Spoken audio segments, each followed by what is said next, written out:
Thank God there were no injuries to law enforcement or to the public. We obviously became deeply concerned after the suspect was able to steal a weapon.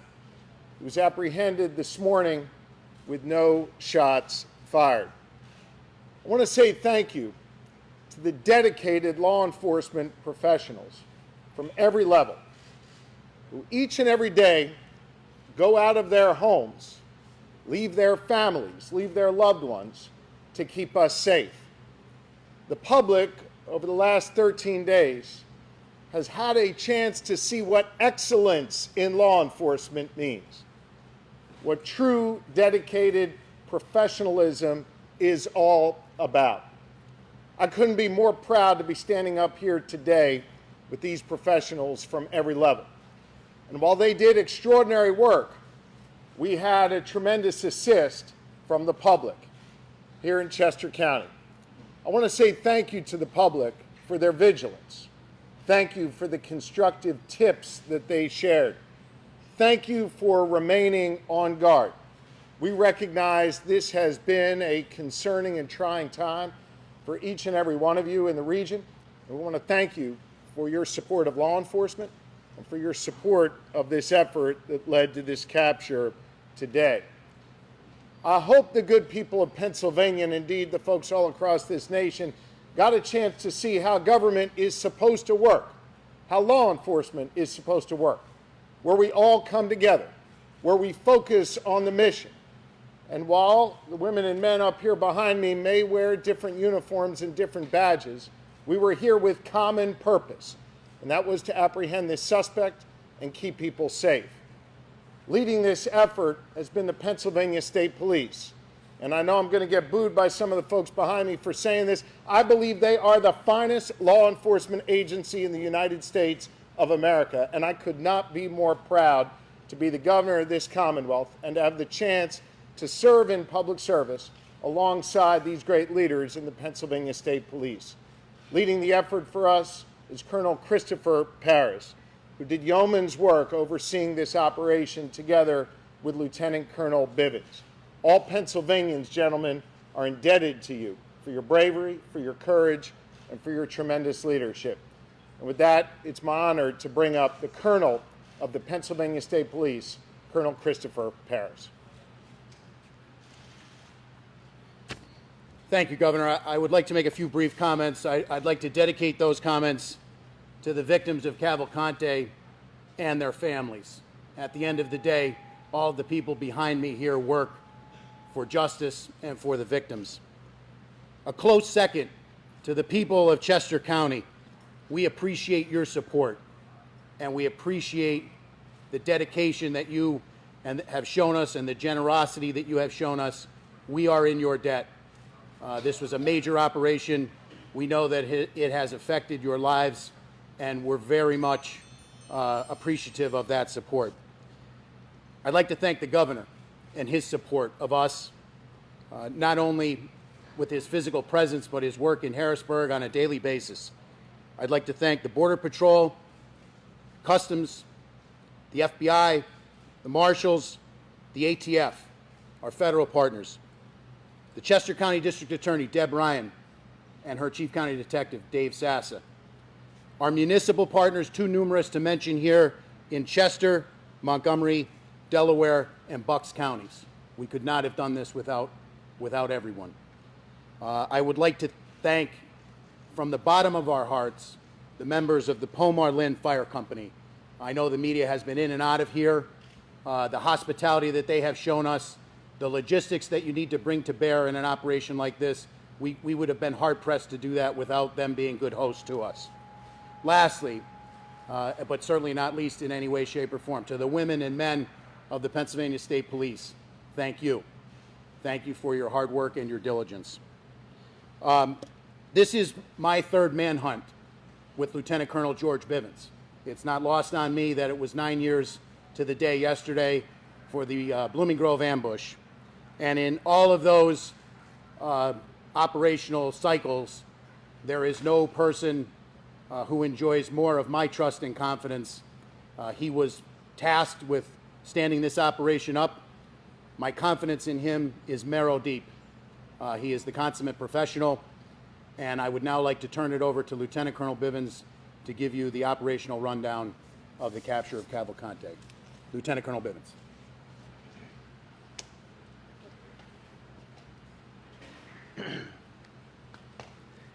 Thank you, Governor. Thank you, Colonel.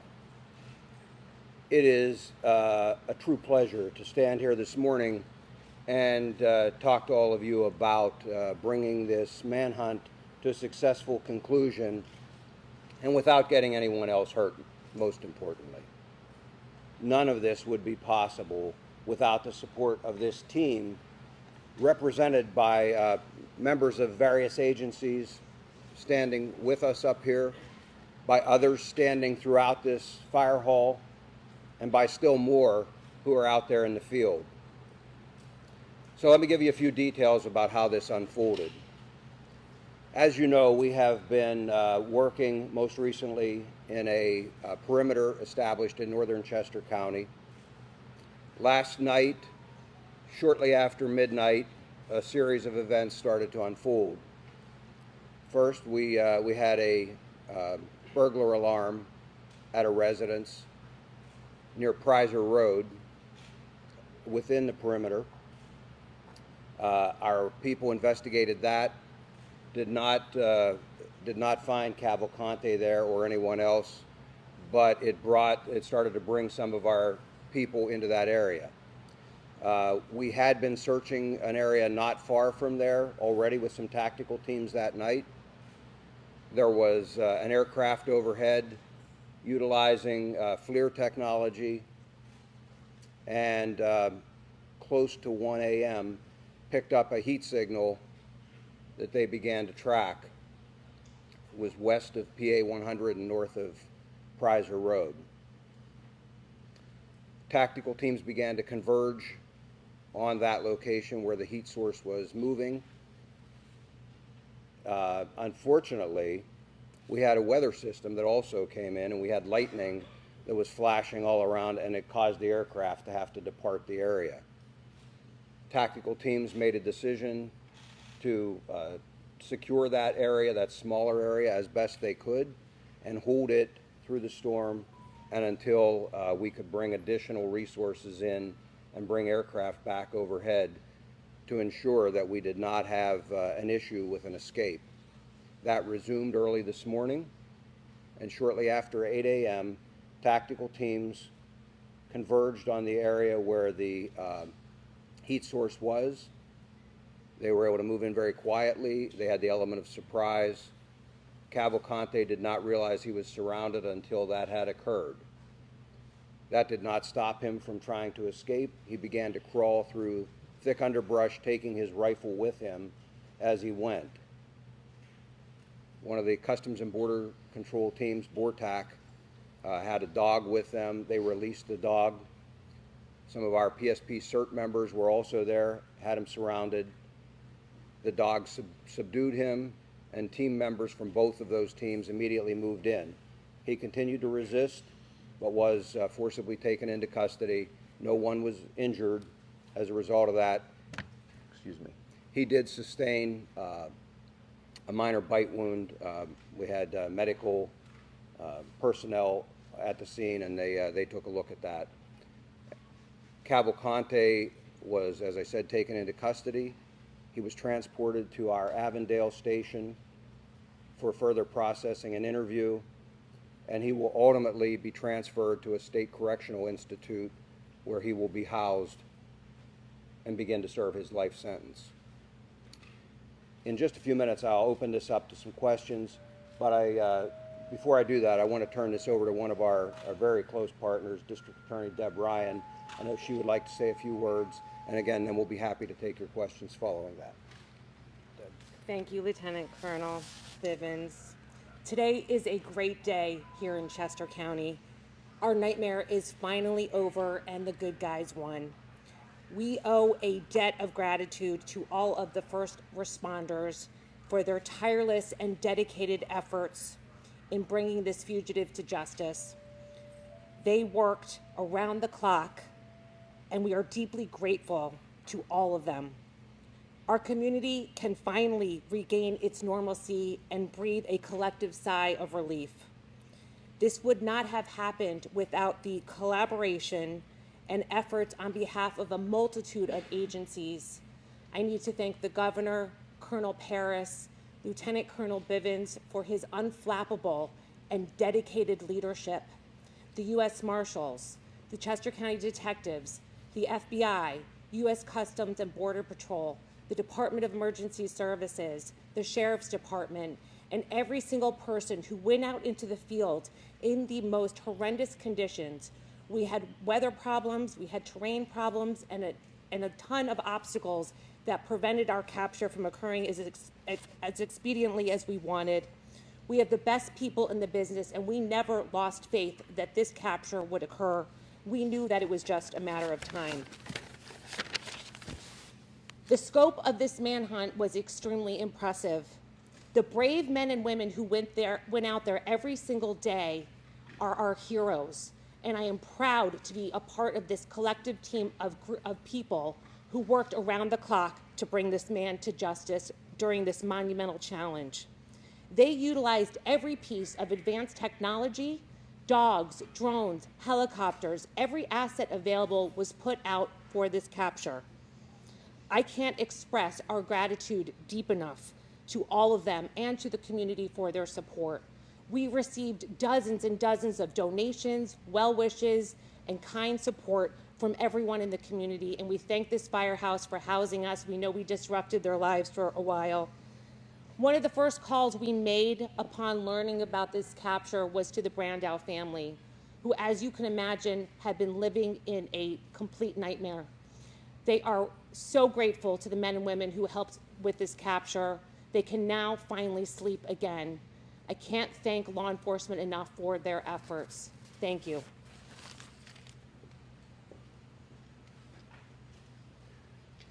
Okay, with that, we will be happy to take your questions. Yes.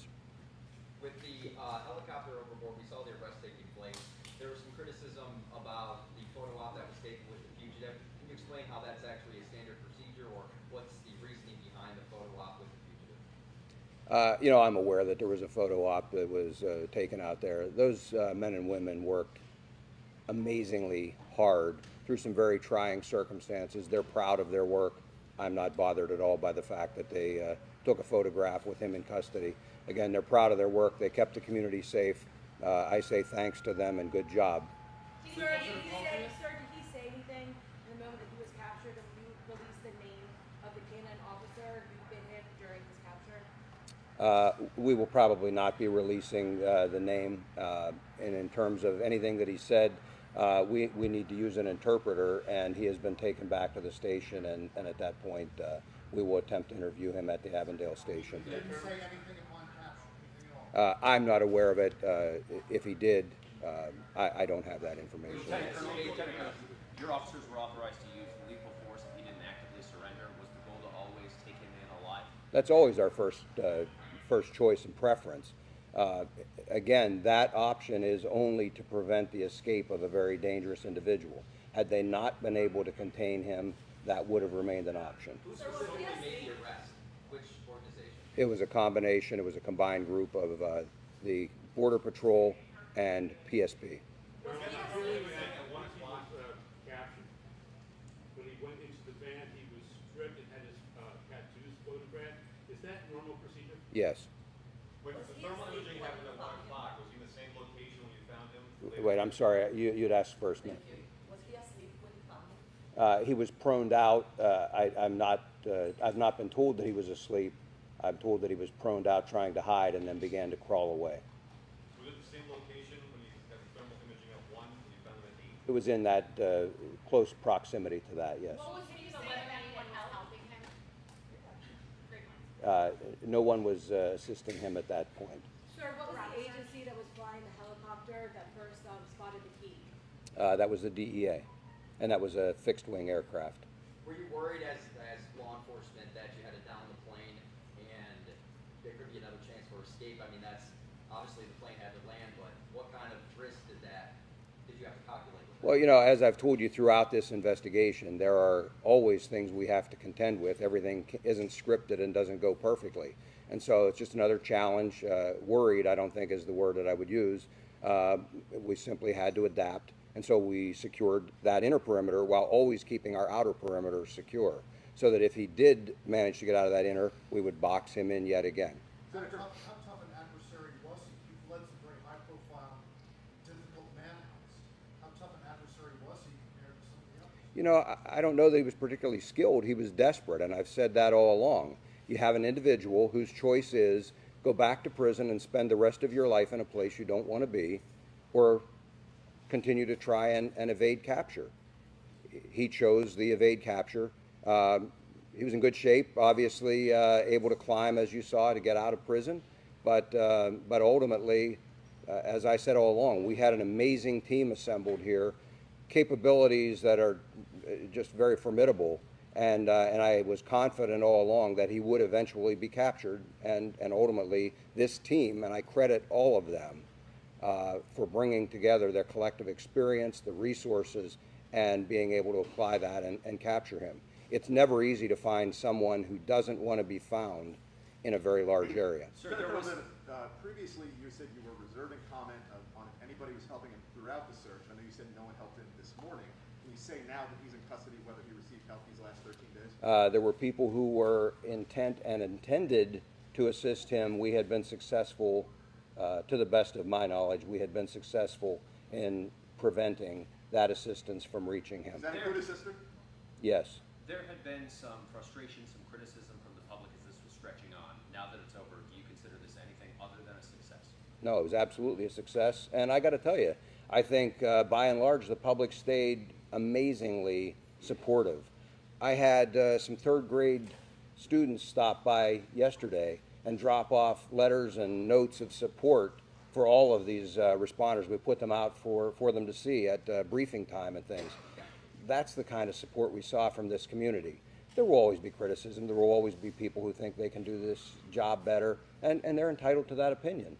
What I would tell you is, again, I put my faith in this group of experts, this group of seasoned law enforcement professionals, the dedicated men and women, not only of the Pennsylvania State Police, but of all of the other partner agencies who went out there every day. I'll put my money on them any day of the week, and I believe the community supported them and continues to. Will anyone charged with escape, and when will those charges be filed? We'll be discussing with the district attorney what, if any, charges will be filed. But for right now, again, there is a commitment, and he is going to begin serving his life sentence at a state correctional institution. He was his sister now. She is in the deportation proceedings. That will proceed as had been initiated. You know where Kamikaze got the Eagles? I'm sorry? You know where Kamikaze got the Eagles hoodie from? I do not. Other than the rifle, what did he have with him? Did he have anything else? Just the clothing and things that he was wearing. Did he at the attempt time. to shoot? Did he attempt to try to engage? He did not have an opportunity to, no, How sir. many officers were on the ground as you converged? I don't have an exact number, but looking at the teams we were sending in there, in the immediate vicinity was probably 20 to 25. And can you tell us more about what those 20 to 25 look like? Like, do they have specific armor? What Yes, they were tactical. They were a tactical team. You would expect, you know, camouflage, full armor, long rifles, that kind of And thing. which agencies? Customs and Border Patrol was their BORTAC team out of El Paso, and then Pennsylvania State Police CERT. It's our Special Emergency Response Team. Colonel, once on the ground, from they've now pinpointed him, right? They're Yes. on the ground and they're quietly moving into place. Length of time? From that point, probably 5 minutes. It played out fairly quickly once they had identified him and moved in. He detected them at that point once they were already in position, and again, he started to crawl away, and it played out very quickly then. Sir, what is your greatest lesson from this 14-day manhunt? You know, I don't know that there's any single lesson. I will tell you that I learned something from all of these, and as I told you before, I bring that experience to the next one. And so I just go back to, it's all about the team. It's about assembling the right group of people, the right technology, the people with can-do attitudes who will stick with you through the investigation, and that's what we did. and it's worked well for us in the past, and I'm sure will work well for us in the future. Colonel, said there were people intending to help. I just want to see if we can get a little more detail from you on that. You did mention, you did confirm the sister was intending to help. Who else might have been intending to help? And then can you give us any details? And the reason I'm not going to talk about that again, as I mentioned, we will be discussing with the district attorney whether there will be any additional charges. I don't expect that there will be on that aspect, but we want to have that discussion before we disclose anything else. Help the police to catch him? Did he stop because of the rain this past night? No, I think he stopped because his normal pattern was to travel in the late evening, early or overnight hours. Whether he got tired or whatever, normally he typically didn't travel then later at night, and he typically did not travel during the day unless we pushed him. And we did have several instances of that where he was pushed and had to move. But he doesn't have night vision or anything like that, the type of technology that many of our operators had out there. And so traversing rugged terrain is difficult to do. I believe it was just easier for him to do in the late evening hours and late afternoon. Bloody in that picture, is that all from the dog bite? I believe that's what caused it. It was a scalp wound, and they bleed pretty significantly. I'm told there was not any significant injury. Did he have a phone? Just one, ma'am. He was able to get a car and a gun, or a vehicle and a gun during this 2-week period. Is that surprising? Are you sort of astonished as someone who knows more about that? No, I mean, all along, we asked people to secure as best they could. Unfortunately, he was still able to acquire some of those things. Again, those are just some of the challenges we deal with in an investigation like this. Our people rise to those challenges, and ultimately, again, he was successfully captured. I know that you led the effort also in July earlier this year when that person escaped using bed sheets. It was a chocolate lab that ultimately led to his arrest, and now here we are again. You're talking about a canine moving in and basically disabling Cabo Conte. Can you just kind of talk about the having canines and their use and how much of an asset they are when you're trying to navigate tough terrain and track down dangerous people? Sure. I mean, in the case of Tucker, he was kind of a civilian. I would say we deputized, and brought him in. He's now an honorary member of PSP, but lab. But he was not involved in this. That was in Warren that this gentleman was referring to. Just, I believe it's a Shepherd or a Belgian Malinois. Just 1 minute, if I can come back to this gentleman, I apologize. In any event, canines play a very important role, not only for tracking, but also for, just like in a circumstance like this, safely capturing someone. Far better that we're able to release a patrol dog like this and have them subdue the individual than have to use lethal force. And so, again, our preference is always to use other means. Canines play a very important role. For those of us who aren't familiar with the area, can you tell us a little bit more about where he was? It appears he's in front of a commercial building. Was he hiding within that building, or he was? He was in the wooded area, again, west of PA 100 there. I'm sorry, west of? PA 100. Okay. Are you aware of how he was getting nourishment and, liquids? No, that'll all be part of the interview we'll attempt to do. Whether he'll talk to us or not, that's obviously entirely up to him. But that will be something that we'll be asking. Sir, at this juncture, can you release where he worked in Chester County prior to his 2021 arrest for homicide? Unfortunately, I don't have that the list of those locations. I know that he did a variety of jobs installing flooring, but I don't have the specific list of work locations. Yes, How ma'am. long will he be at the Avondale Barracks? Long enough for us to process him, and however long an interview lasts with him. I don't expect it to be for a very extended period of time, and again, at that point, he'll be transported to an SCI. Sir, was there any concern that he would team up with another small man to step inside of a trench coat, Little Rascal style? No.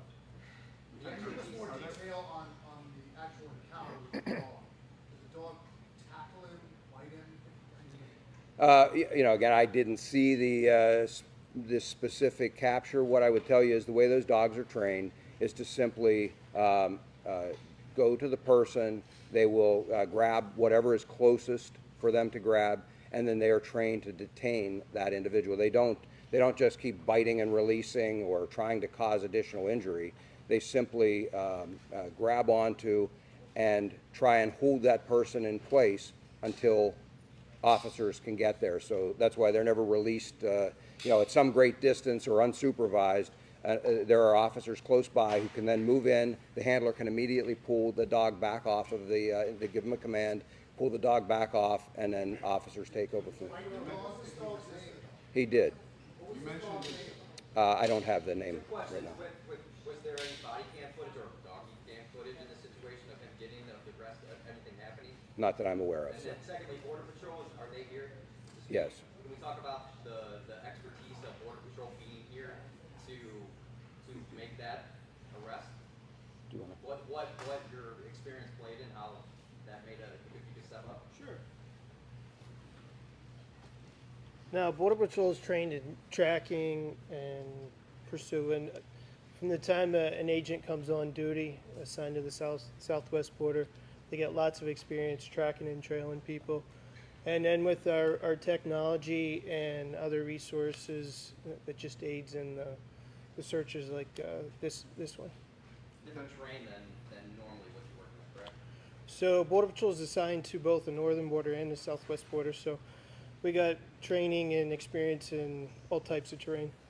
Just tell us specifically what you did here. What did you do here to capture this evidence? We assisted the federal, state, and local partners with our resources, whether performing observation at night, searches during the day, searches during night, and then obviously we had our tactical teams here. Question for Governor Shapiro.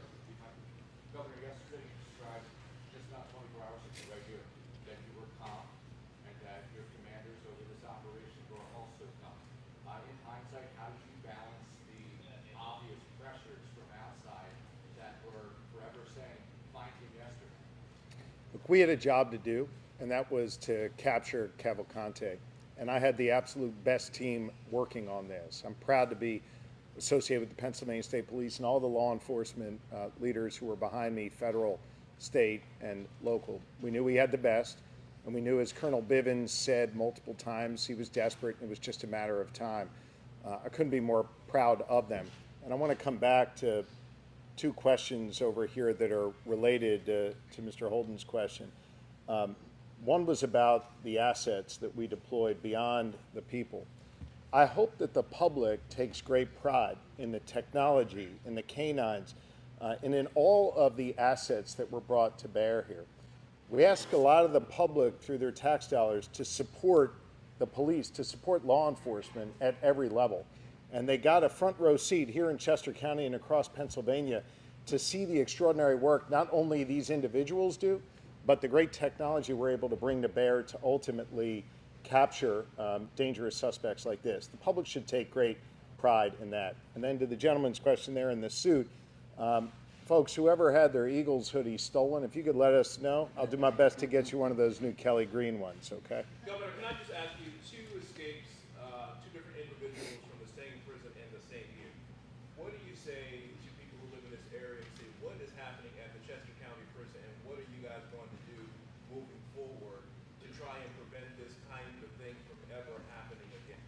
Here in Pennsylvania, our system may be a little different from other states. We have state correctional institutions, and then we have county jails. In this case, the Chester County Jail is run by Chester County officials. They'll answer those questions as to what occurred and what changes are ultimately going to be made.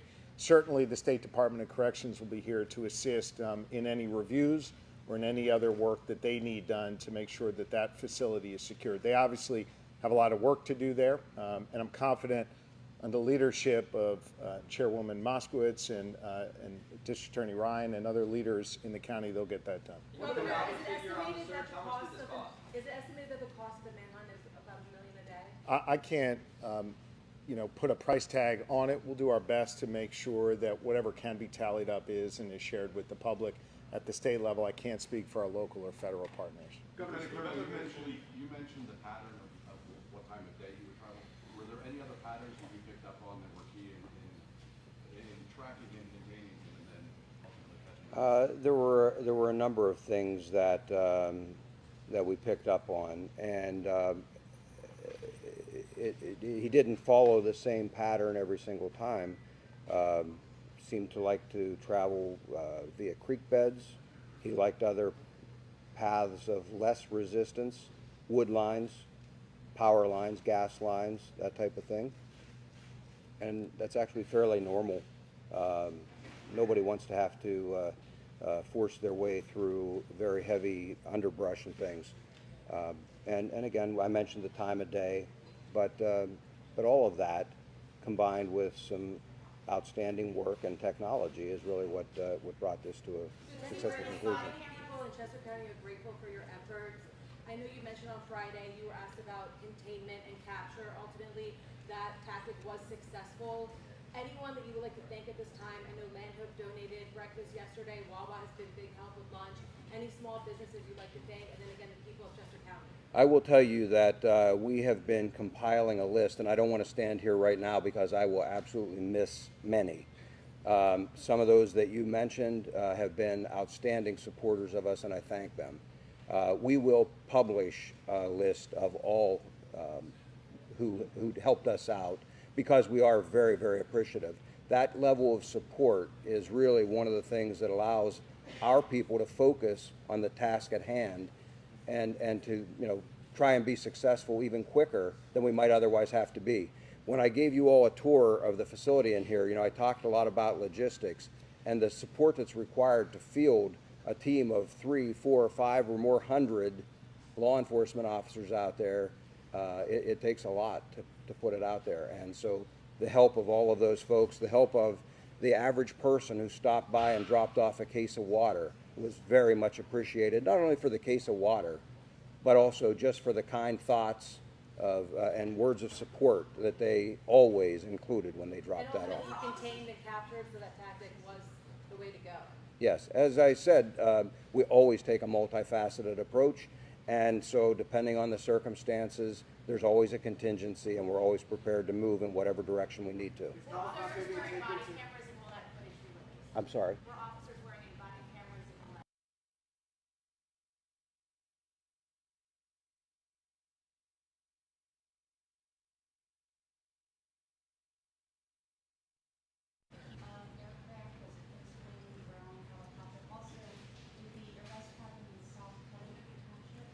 It was a DEA fixed-wing aircraft. I believe that's South Covington. I would have to look at a map.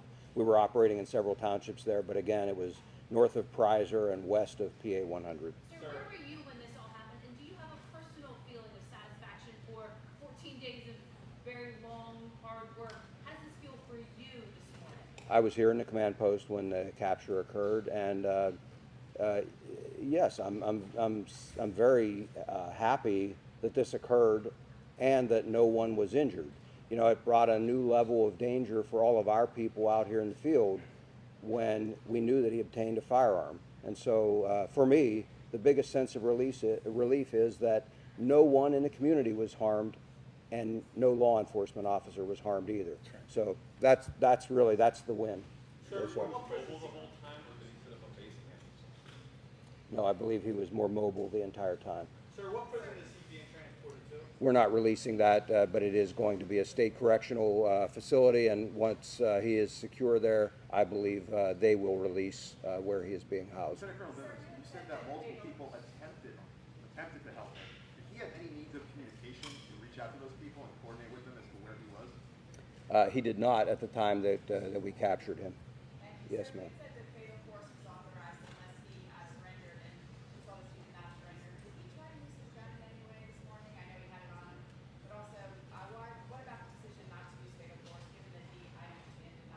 Well, as I addressed a few minutes ago, yes, he had the firearm with him. Yes, he was a threat. He did not have an opportunity. I believe he was taken by surprise, and I believe the canine played a large role in him not being able to utilize that firearm. What I would tell you is, again, that it is our last choice, our last preference to use lethal force. And so while there were other options, the team did the responsible thing, did what they're trained and what we expect, and they used other options. And again, lethal force is always the last option. He's going in for questioning